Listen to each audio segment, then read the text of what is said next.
Hello and welcome back to Up The Duff for episode 6, Keeping It Cheal. Today we have former Cheltenham Town Ladies Development Manager Cam Cheal as our special guest, hence the name. And we're going to take a look at our time working together in Cheltenham Town's women's setup. We'll spend a lot of time talking about goalkeeping today, using Cam's time as a keeper for Cheltenham Saracens and Bishopsgate Development, and Ben's time as a coach to go through some of our favourites to have played for Town. We'll also go through the January transfer window that saw 3 players join the Robins on loan.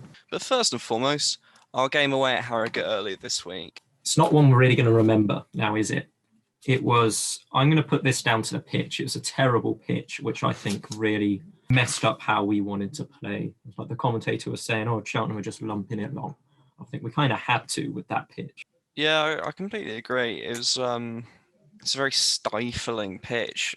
You saw any time someone tries to play it along the floor, the ball would be, bouncing and bobbling constantly. It's not a surprise that a lot of what was actually happening was in the air, including Boyle's goal, of course, which is another header at the back post. Yeah, and I think we know full well what a pitch can do for your survival hopes. Maybe Harrogate are playing into that. And it did seem like a lot of long ball and hitting it long, but yeah, we kind of had to. Harrogate tried some nicer passing stuff, and you think they'd be used to the pitch. It didn't really come off. The main takeaway is the buses. Now, there was a double-decker bus going past Harrogate's game, and I do believe it's the number 7 to Leeds, and I'm really glad the commentator brought that up instead of talking about the match that we were actually watching. Yeah, it's very useful, isn't it? If you do ever find yourself up in Harrogate and you want to get to Leeds, you know exactly where you need to go to try and catch a bus from. It'll take about 3 hours, but don't expect a double-decker. Now, the interesting change, obviously, Chris Clements came off in the first half, and with Circum on the bench, we brought on Sean Long, also coming back from injury. I think Sean Long was actually pretty good in midfield. Yeah, he was great. Michael Duff said in his interview with Gloucestershire Live that it was kind of brought him on for that attritional game. He knew that he could put in a tough job, just kind of hook the ball out where he needed to, and of course he got the assist as well, which was very good helpful. Assist. I thought it was a very cheeky lob into the back post. Cam, you got any comments on the game last night? Yeah, I didn't actually watch it, but I caught the highlights after the game, and I've been pretty impressed with Cheltenham as a whole this season from when I've seen the highlights and stuff. I just think that the system that they play gives them the license to roam players around the field a little bit more, and they have that freedom to do really whatever they want. The wing backs, should I say, very good on the ball, and obviously can deliver a good ball into the box, and it just allows the attackers to get in there and score goals, which is obviously what we like to see at Cheltenham. But yeah, obviously, Ben, you've touched on it a lot. Last night wasn't great in terms of weather or conditions of the pitch, so I think that it played more into their hand. But hey, Cheltenham were always good at hitting the ball long back in the days when I used to go and watch. So nothing's really changed there, I don't think. Yeah, I think back in the days can be as recently as 2 years ago. But it's nice that we've moved on. And I wanted to point out that we managed to see a game out, and it seems like a while that we've done that. And it was very, very good game management, I think. Now, the commentator was getting very annoyed. Tozer would go for the long throw every time and waste 10 seconds with each throw-in. I think we've actually gone there. We've seen out a game which could easily have ended up as a draw if they just got that one lucky chance. Yeah, so many times this season we've seen Cheltenham conceding a last-minute goal. Obviously, the worst of the bunch was the Cambridge one, which was about a minute after the game was meant to end. But if we actually saw out a game, it's a miracle. Got 3 points instead of just the one. And I think it'll be very helpful as well for the end of the season. Teams really struggling to put a run together at the moment, and it's so tight from the top to the middle of the pack. So yeah, it's a very, very tight league now. Obviously, Tranmere lost last night, as did Cambridge, which did us a massive favour. It means we are now up to 3rd. Cam, I don't think you know this, but I did tell Harry that if we do get promoted, I will go to a game at the end of the season dressed as the Cookie Monster. Now, it may not be the end of this season. It could be the start of the next. Hey, Ben, I've seen you do a lot of strange things in your time, so that would be one of them. I have a reputation, and I'm okay with that. Now, last part of last night's game was the return of Circum. How massive do you think that could be for the rest of our season? I think Circum's obviously top quality player. It goes without saying. I don't think that the difference will be as big as that of Hussey coming back. I think we've got quite a nice amount of cover in the centre midfield, but including Sean Long now. Yeah. Is to say that he, he'll obviously have an impact. He's a League One standard player, but I think that we could do fine. Could do fine. Otherwise. Yeah. I'm just hoping Circum starts to really show his League One quality going into the business end of the season. Maybe he'll prove to be the difference, or we've pretty much got a full strength side now. We've got Hussey, Blair, Long all back. Could be massive for us. Let's just hope. Now, moving on. Cam and myself worked together in the past at the Cheltenham Ladies setup, where we worked with the development side together and a little bit the season before that. So what we're going to do is just take a trip down memory lane. We're going to go through our experiences with the team, kind of share our insight into the women's setup. So it is time for our interview with Cam. Cam, are you ready? Yeah, I'm ready. Cool. So first things first, why don't you touch on your role with the women's setup and tell us about what you did? Yeah, so I joined the women's setup back in the 17-18 season. My uncle Alex took the role as head coach in the first team, and he asked me to be his assistant for that remainder of that season. Yeah, it was really, really enjoyable at that time. And then we did a full season after in the first team, and then the opportunity came up for me to manage and coach within the development team, and obviously that was a good opportunity, I thought, for myself to take forward. And I thought that the ethos of the club really fitted with what I wanted from the team as well. So I thought it was a great opportunity for me to progress and hopefully push the team forward a little bit more. Yeah, so you mentioned your uncle Alex coming in, and I think it's fair to say that you were a part of a really big shift in the club in their direction. Obviously, before that, they were a little bit more towards the bottom of the league, but now they are challenging for promotion against the likes of Southampton and the other Southampton. Yeah, I think Alex had some good connections from his time at the uni, so that paid in good stead for us as well. He was able to attract a few more regular players that he knew, and it just brought a different mentality, I think, to the girls, and they were able to play with a bit more freedom as well, kind of like we were speaking about earlier. And yeah, you could tell a massive difference from that 3 months that we were in for that 17-18 season onto next season, and then even onto the third season that we then took over, Ben, in the development team. Yeah, I think it's fair to say that this club has kind of taken the mantle of the pride of the county in terms of women's football. We'll get onto that a bit more in a bit. But I don't think there's anyone really around here anymore that can challenge Cheltenham. In terms of challenging, first team do have a lot to go up against. Southampton have a whopping budget of £5 million to get up the leagues to the Super League, which is bigger than a lot of clubs in League Two, in all honesty.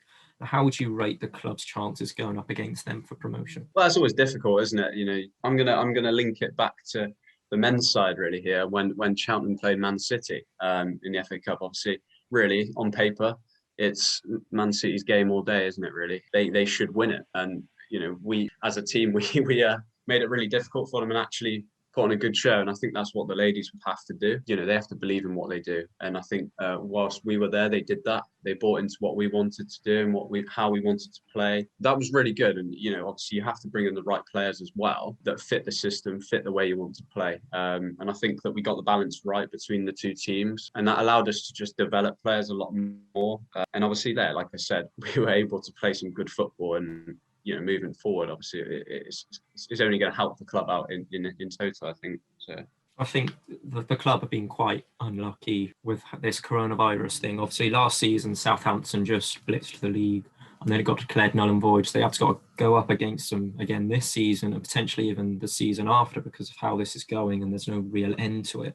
And it might be declared null and void again. I think they've got a challenge, but I think they can do it eventually. Yeah. Well, I said to you, Ben, didn't I, sort of when we started, that for me, it wasn't really about us winning tournaments, winning competitions and cups and stuff. Obviously, that will come.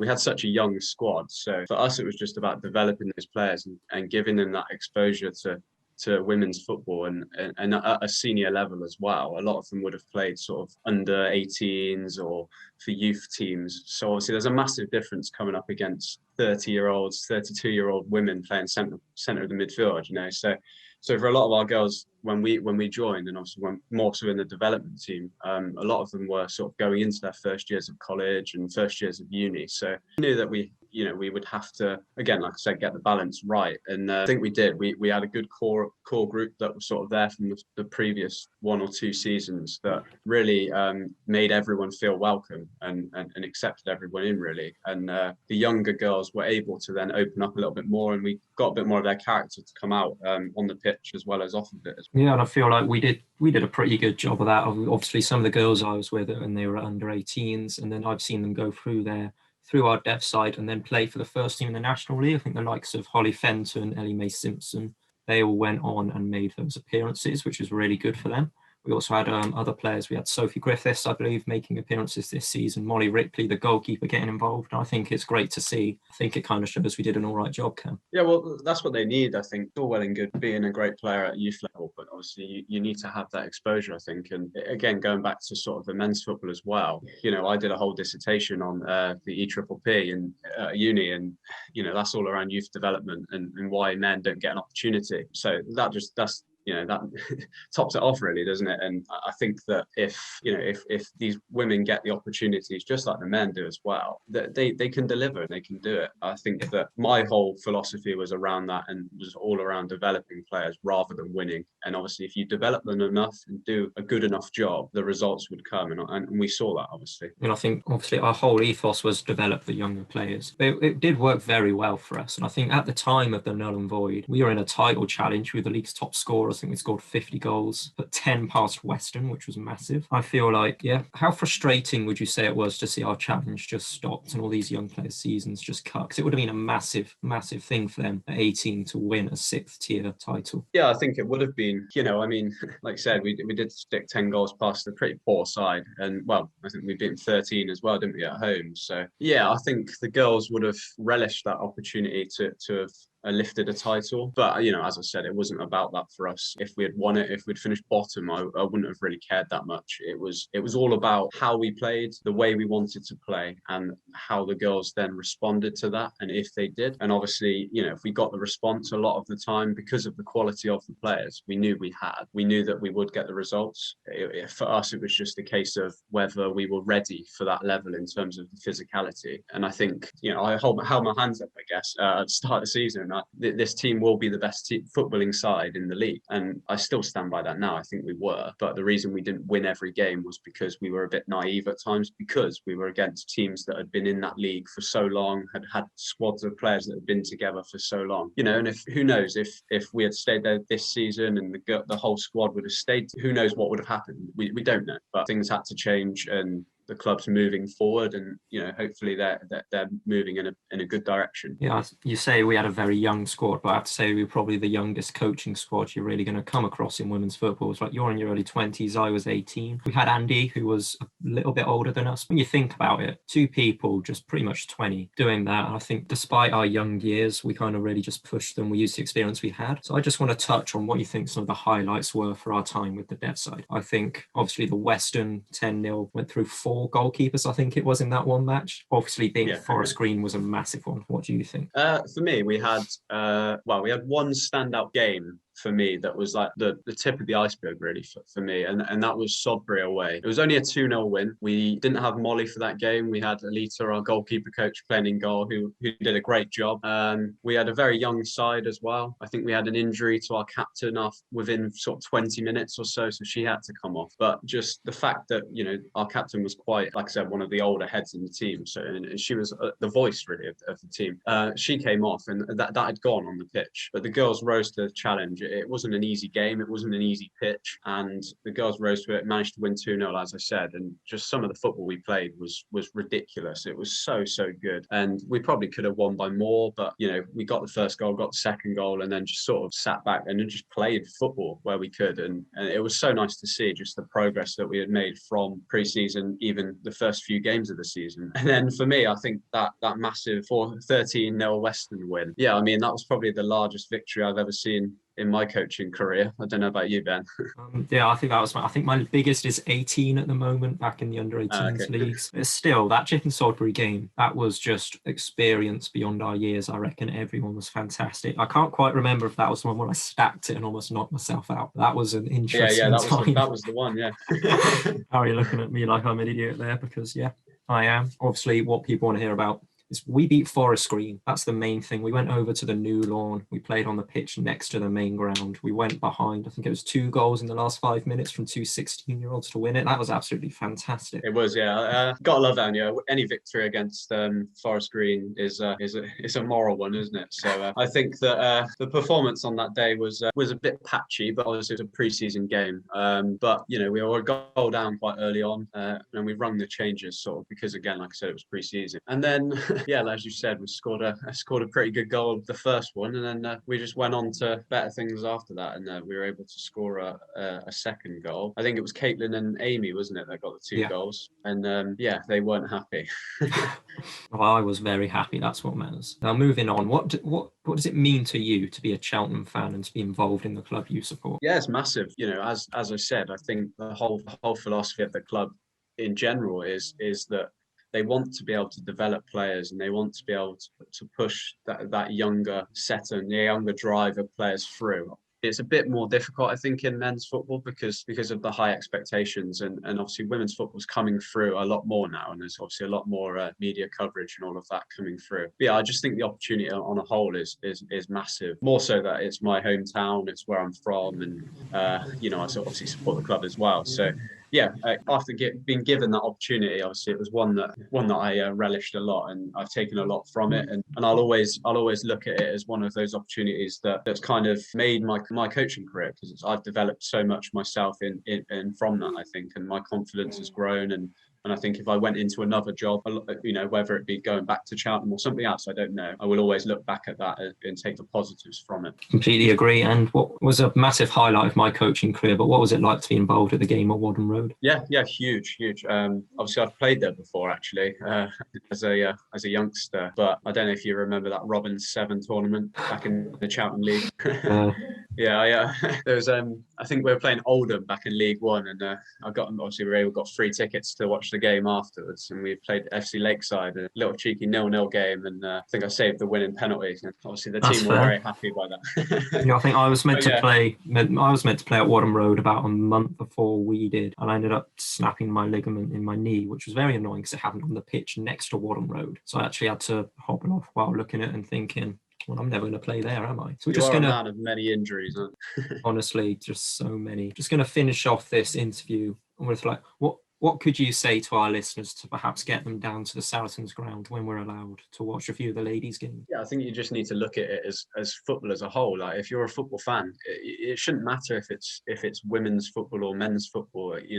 It's football at the end of the day. And for me, if I was offered to go now, more so now than before, I would go straight away. Some of the football on show is as I said, really, really good. The girls are just the delight to work for, they're delight to watch, and obviously the stuff that they're doing now, I've managed to see them a couple of times this season as well, and still they're trying to work on the things that they did last season. They're trying to move forward under obviously new management and stuff, and obviously even within the first team as well, they're still trying to develop that philosophy of playing football and developing those players through. And I just think, yeah, if you really want to go and watch football, you should just go and do it, because as I said, football as a whole is great to watch, and whether it's women's or men's, you should just go and do it because it's so good. Yeah, I agree. It is very nice. They're very entertaining to watch, very entertaining to work with. Less entertaining when you're the referee. I was there in pre-season to ref a match. I was a lino. I do remember Sammy always would have a word with the referee, and when it's you, it's a bit less funny to watch. But we'll leave it at that. Just going to move on, and we're going to have a look at the transfer window. Yes, now the transfer window is slammed shut 10 days ago, with 3 attackers coming in to bolster our obvious weakness. Sam Smith, Indiana Vasilev and Callum Wright will join the club. But guys, what do you think of the club's dealings? Cam, do you want to start us off?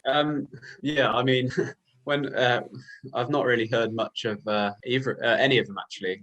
When I saw the article that we had signed Sam Smith, I thought we had signed the singer.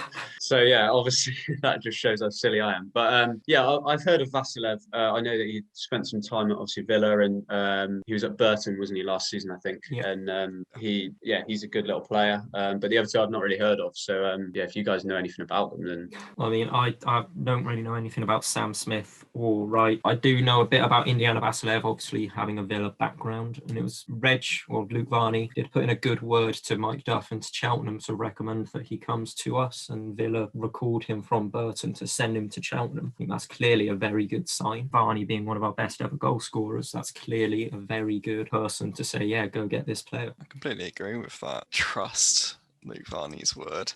And in a sense, it's a shame there's no big names for Cheltenham like him at Leicester and Reading as well to kind of solidify our opinions of the other two players. Haven't seen Callum Wright in action yet, but all the Leicester fans were saying that he was pretty good.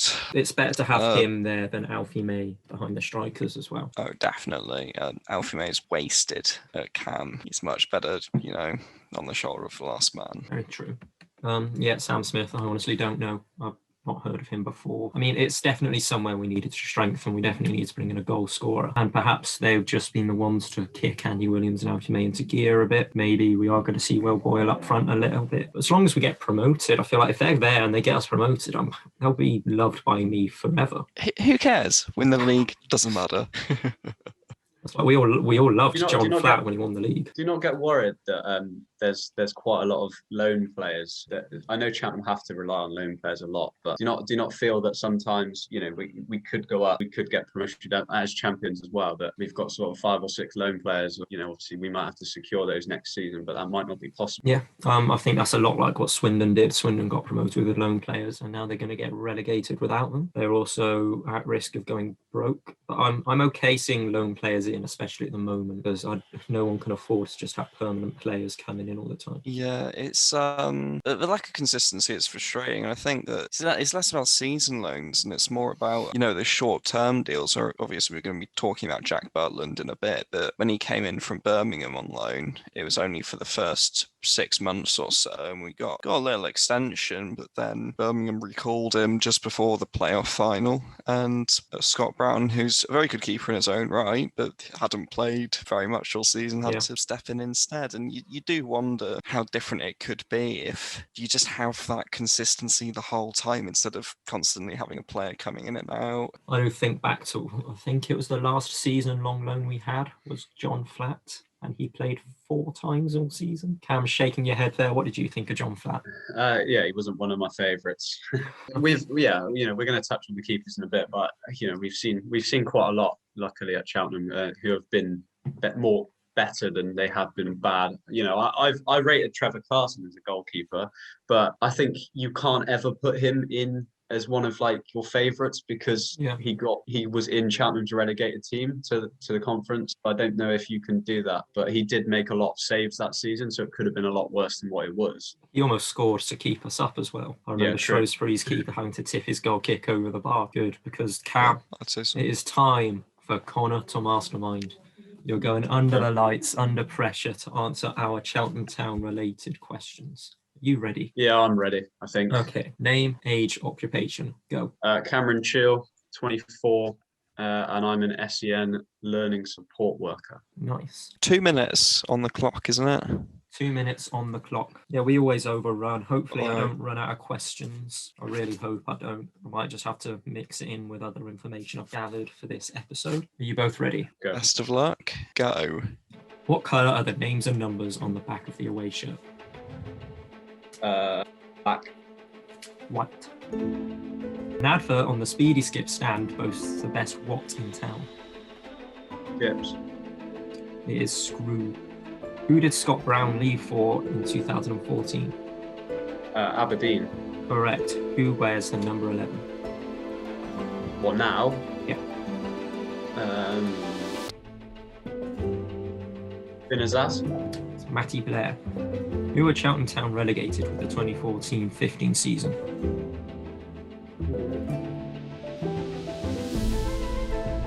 Dagenham. It was Tranmere. Who scored our first goal of the season? Alfie May. It's Liam Sercombe. Which Arsenal regular played Cheltenham Town in the EFL Trophy for their academy? Played for us. Played for Arsenal against us. Youngster, now he's a regular. Oh, Saka. Correct. What colour was our shirt in our 3-0 win over Swindon? Purple. It's yellow. Who did we sign Indiana Vasilev from? Villa. Correct. What is the name of our mascot? Wadney. Correct. Which loanee is way too good at goodbyes?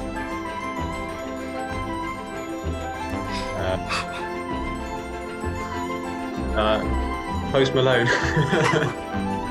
Oh. Who are Cheltenham's next opponents? Warsaw. Correct. Who did we sign from Atletico di Calcutta? Darryl Duffy. It's Connor Thomas. I'm going to give you a bit of extra time because I messed up. Who missed a one-on-one in the 39th minute of the game against Harrogate? Andy Williams. Right, stop the clock now. Okay, I'm just going to count.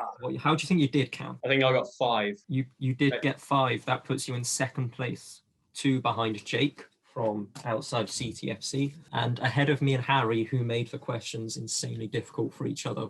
Me and Harry will take it on at some point again to get an actual score. For the time being, congratulations, Cam. You are in second place. Thank you. Now we're going to move on. Next, we're going to tap into Cam and my knowledge, and we're going to have a look into the best goalkeepers ever to have played for Cheltenham Town. Now, with us being a bit younger than some, ours will be based on what we've seen and players we've watched. But feel free, those listening, to send us who you think our best ever goalkeepers have been in our question of the day, which we will go into soon. Now, Cam, do you think, starting us off, what do you think makes a good goalkeeper? Yeah, well, I think if you had asked me this question maybe about 5-6 years ago, the answer would be different because the game has developed. But yeah, obviously, I don't judge a goalkeeper based on if they can save the ball because that's their job at the end of the day. So I think, yeah, they've got to have that ability to play out from the back. I think they've got to be composed on the ball, I guess, as well as being able to sort of dominate the box and the area that is theirs. You know, if they've got all of those, they should do well in the game. Fair enough. Now, Harry, would you like to start us off? We're all going to talk about two goalkeepers. We can do one at a time. Who have you gone for? The 2 keepers I've picked are Dylan Phillips and Scott Flinders. Now, I'll start off with Dylan first, chronological order. So, yeah, obviously came in for the National League season, joined summer 2015, played 37 games out of the 46 you'd play in a season. Yeah. And he got 16 clean sheets in that time, which is fantastic. Only conceded 24 goals for us as well. Now, obviously, he only played 37 games because it was tragically cut short by that rather severe injury he sustained against Eastleigh away on a Tuesday night. Opened the door for John Flatt to come in. Obviously, with the standard of the National League, we didn't really realise how poor John Flatt could be. No offence if you're listening, mate, but Football League didn't go too well. And yeah, I'm just going to touch a bit on Dylan Phillips as well. He was an outstanding goalkeeper. He just seemed way beyond his years. We've said that a few times this episode, but the way he controlled the area, the way he his shot stopping was unmatched in the National League, and he was just a huge part of us going on to win that title. Absolutely. And yeah, that's all reflected by obviously what's happened in the last few years. He's played a lot of games in League One and in the Championship as well. Unfortunately, he had that rather high profile incident in the League One playoff final against Sunderland, but luckily Charlton still won. I'd like to blame the defender there, though. I'd blame the defender as well. Yeah. We love Dylan. We can't have him being wrong. Exactly. I mean, what's the defender doing? Playing such a powerful back pass, straight, almost straight into the goal. It was bizarre. I'm sure Cam will agree. If you're going to pass it back to the keeper, you don't put it on target. Hey, do you remember Connor Roberts back in the 13-14 season against Dagenham? Last day of the season. Cedo John Barty plays, I mean, it wasn't the best of back passes, but it's waist height. Come on. And he's decided to go down with a diving header. And the ball's gone straight past him and into the net. Put the game level, but I think we ended up losing 3-2, I think, in the end, maybe. But yeah, what is he doing? It's fair to say he didn't play another game in a championship. So that is probably for the best. We move on. Cam, who was the first goalkeeper you're going to share with us today? I'm going to go with Scott Brown, probably a club legend to many Cheltenham Town supporters. He certainly is to me, not because he gave me a pair of goalie gloves, but because he is a very good goalkeeper. Yeah, I mean, obviously, he spent a lot of his career as an understudy, didn't he, to Shane Higgs, and even when Butland came in as well. But when he got his chance, boy, didn't he take it. He, for me, always did the basics well. Always was that voice of the defenders. You know, he's played over 270 games for Cheltenham, I think it is. But he's roughly over 2 spells because he came back on loan, didn't he? And so for me, I think he deserved his chance to go elsewhere and play. I mean, albeit it was only for Aberdeen, who, for me, obviously, if you're sort of comparing it to English teams, you know, I would stick them sort of in the Championship, sort of that level. So for him, yeah, still an opportunity, I guess, and he's gone and played in the Scottish division, but it's not really a competitive league. But yeah, he's done really well, as I said, and for me, yeah, a club icon, as I said, and I'm sure you guys would probably agree with that.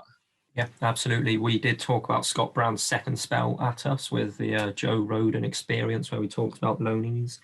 Me and Harry do love Scott Brown. He is an absolute legend. He is one of the best goalkeepers, I have to say.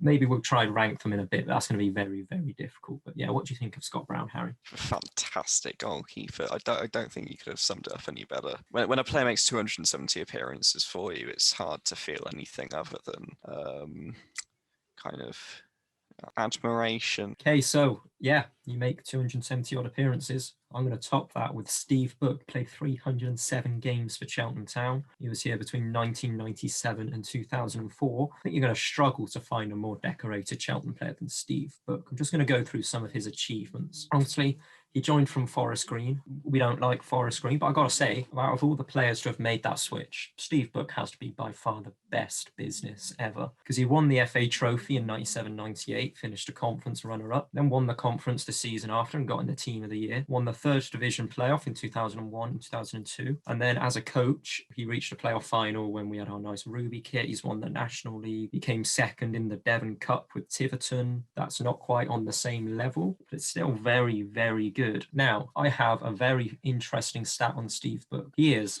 the worst ever card on FIFA Ultimate Team. He made an appearance on the bench in 2011 in the Cup against MK Dons, and you get on the bench, you get in FIFA. FIFA 12 gave him a rating of 40. There are worse players, surely. Not an Ultimate Team, I'm afraid. Now, he was massive. He played all the way from the conference to League One. He left, I think he went to Bristol Rovers, spent some time at Swindon, did his UEFA B goalkeeper coaching, and he came back to us in around 2010, and he is, to this day, our goalkeeper coach, and I've got to say, he is an absolute club legend as well, especially with the penalty shootout win to get to the 01-02 final. It's hard to put it into words other than Steve Book is a Cheltenham Town legend. Yeah, I agree with that. I don't know if you could compare him to the more modern day goalkeeper, but of his time, he was a very good goalkeeper. And you know, as we said, he did everything he needed to do, and obviously he's just a club legend. So. Yeah, I feel like players back then, the players we have are always going to be more technically able and more physically gifted than the players we had back then. But yeah, you have to look at it in the early 2000s. He was just an insane goalkeeper. 307 games is absolutely brilliant. So moving on, Harry, would you like to touch on your second goalkeeper? Yeah, another player who's made quite a considerable amount of appearances. Not nearly as much as Scott Brown or Steve Book, but Scott Flinders has made 132. Since joining in August 2017, he's also got 32 clean sheets, but has conceded 177 goals in probably can't be described as one of the best periods. In all fairness, he joined the club under Johnson in what was a very troubled time, and then he became one of the best goalkeepers stat-wise in England on account of how few he conceded in the 1920 season. Yeah, I mean, it's the whole process of him joining is, you know, it's a messy story. You know, our number one at the time was going to be John Flatt of all people. He came in with his reputation, better Flinders, been released by Macclesfield in the National League at the end of 16-17 as well. But yeah, he's been absolutely fantastic ever since he joined. He's scored this team points by himself on numerous occasions. Yeah. And yeah, he's 34 now, and he's had, I think, what could be described as quite a good career. He's made over 550 appearances overall. He scored a goal for Hartlepool. An assist for us as well. Yeah. That was an amazing Um, game. That Luton game was absolutely incredible. Yeah, I think we've talked about Luton game on here before, but it's always worth coming Yeah. back to because it's kind of what teams do to us now. Like, you've got a really, awful attritional team, and a good team comes along trying to play, fast flowing football, and we just shut them up completely. Yeah, we all thought it was over in the 85th minute when Luton scored, but I think, to be fair, you can probably Blame it on the Luton attribute keeper. Stetch, yeah, 'cause he chucked it out of that corner. That was I still don't understand. Cam, have you got any comment on that awful goalkeeping? No comment. He literally chucked away 3 points by being an idiot. I think that's fair to say. I don't know how he did it. It's like the ball just couldn't stay in his hand. It was like playing hot potato with it and just threw it into the stand behind the goal. Maybe he was trying to time waste by taking a little bit of extra time to catch it and then just flinging it behind him. It was funny to watch, and even better when Flinders won the header and Boyle hit it home. So we're just going to move on. Cam, your second goalkeeper for us today. Yeah, so I've picked probably my favourite goalkeeper to wear a Cheltenham Town shirt based on the style of goalkeeper that he is now, but also the keeper that he was at Cheltenham when he was still a young player, which is Jack Butland. So he was obviously we were needing a goalkeeper. He was one of two. I think it was Luke Daniels we were also looking at potentially getting. And when his name came up, I was like, please get the other guy, because I didn't think Daniels was a great goalkeeper, but obviously we made the right choice. So obviously he joined initially, I think, on a 1 month loan, and then we obviously extended it, and then he then got called back to Birmingham, like Harry said earlier, 4 games before the playoff, I think it was, which obviously probably didn't put us in great stead, but I don't even think he would have saved that Nick Powell goal, because that was a worldie. But yeah, as I said, Jack Butland, what a goalkeeper. Such a talented lad at his age when he joined us. And then, for the fact that there was apparently 52 scouts watching him at one game, that just goes to show that how good he could have been. And obviously now he's gone on to be, at that time, Birmingham, Stokes, and now he's now at Palace, but he was their number ones, and he's now in England international as well. And even when he first joined, the first game he played, I had a feeling that he would go far, and I had a feeling that he would do really well. And he's done great things for himself, obviously, and he did really well for Cheltenham and kept a lot of clean sheets. I think he conceded, was it 26 goals maybe in 24 games, something like that. Something ridiculous like that, yeah. Yeah, which I think is a very good stat to have. And ultimately that got us into the playoffs. We were unfortunate not to go up in the end, but he's a very good goalkeeper. I will do my last goalkeeper. Okay, so the last goalkeeper I'm going to mention is someone who had to play second fiddle to Steve Book for a while. He was at the club for 10 years. That's Shane Higgs. He was our goalkeeper that we used mainly in League One. He was there for the double over Leeds. He was an absolutely fantastic goalkeeper, and he joined us all the way back in 1999. Now, born on the 13th of May. I don't know anyone else that good that was born on that day.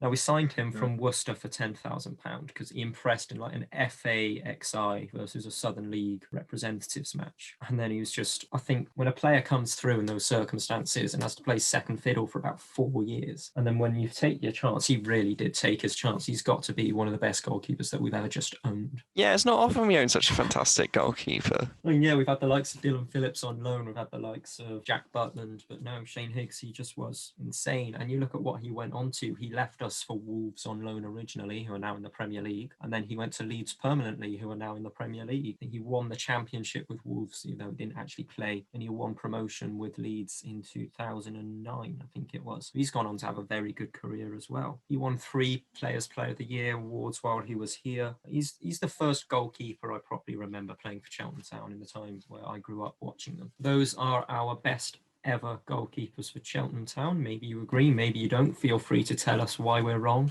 on Twitter, drop us a message, comment on YouTube, and we're going to wrap it up. But first, we're going to answer some questions that you guys have sent in. So Alex asks, can you get us promoted this season, please, Michael? I may not have another one left. I'm going to rephrase that as, do you think we can get promoted this season? Yes.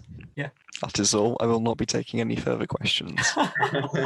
Cam, do you think we can go up? Yeah, I mean, I think we've learned, hopefully, from the mistakes of last season. I think we've signed, and we've been very clever in terms of the players that we've signed this season. We needed a very good central midfielder, and we signed that in Circum. And I think that Andy Williams' first signing that we made in the summer was was a bit of smart business, knowing that he's going to score goals at this level. So yeah, I think hopefully, touch wood, that we will go up. But obviously, we'll have to wait and see. But again, as you said, it's so tight this season that if we just go on a little run of games, hopefully that will pull us away from the rest. Next one, Jacob sent in Griffiths or Flinders. Flinders. Flinders. Without a doubt. Yeah, I would probably have to agree. I mean, I play a lot of Football Manager, and I like to sign young players. Not saying I would sign Griffiths, but I like to sign a lot of young players. So obviously, for me, I probably would pick him. But I would have to go off what Duff said, and the fact that he himself thinks that he's not ready. But the only way he can be ready is by playing senior football. Yeah, he's made maybe one too many mistakes for me to be picked over Flinders. I mean, I didn't like Flinders before he joined Cheltenham that much. Controversially, I'd say I'd probably go for Flinders as well. Next up is Rowan. It's not a Cheltenham question, so we'll just get a yes/no.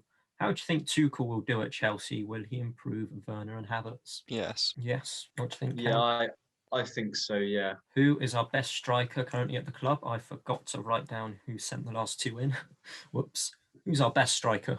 It's Alfie May. I don't think there's much doubt about it. He has the most goal contributions of any player at the club this season. Yeah, he's good at putting the ball in the net. Fair enough. What do you think, Cam? Yeah, I probably would agree. For me, we signed him from Doncaster.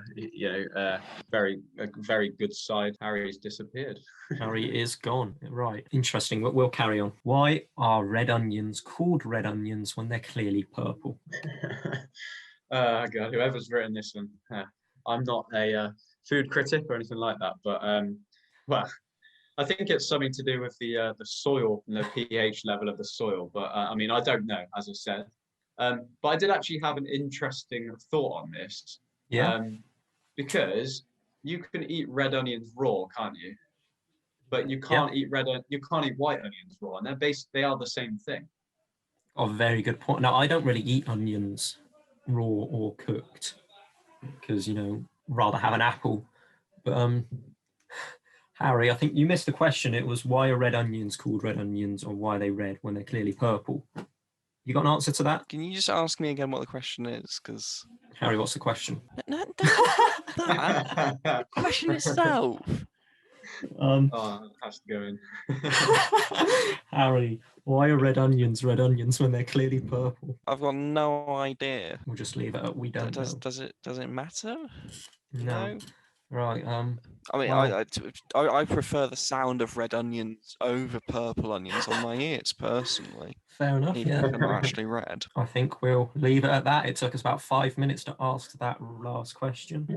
So, thank you for listening to Up the Duff, episode 6, Keeping It Cheal. Thank you to Cam for joining us. It has been a pleasure.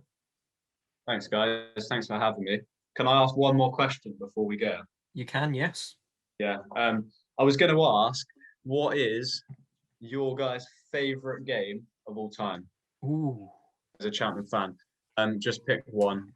We could be here all night. Harry, would you like to start off? Our 3-1 victory against Grimsby at Watton Road in 2016. Yeah, I'm going to go with one I've mentioned before, the 2-1 home win over Doncaster to keep us in League One. Cam, what would you say yours is? Yeah, I've got quite a few, but when I was a big Cheltenham fan and was at most of the away games, I've had a few times. I think for me, it has to be winning at Torquay to go to Wembley.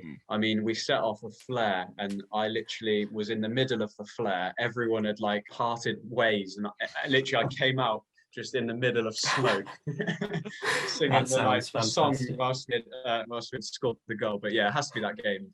Marlon Pack's goal was unbelievable. So yeah. So that is the longest outro we have ever done. I think that's taken us about 10 minutes. It might take us about 2 or 3 in the edit. Thank you, Cam. Thank you, Harry. And we're going to leave you with our question of the day. Who is Cheltenham Town's best ever goalkeeper? Thanks for listening, and goodbye.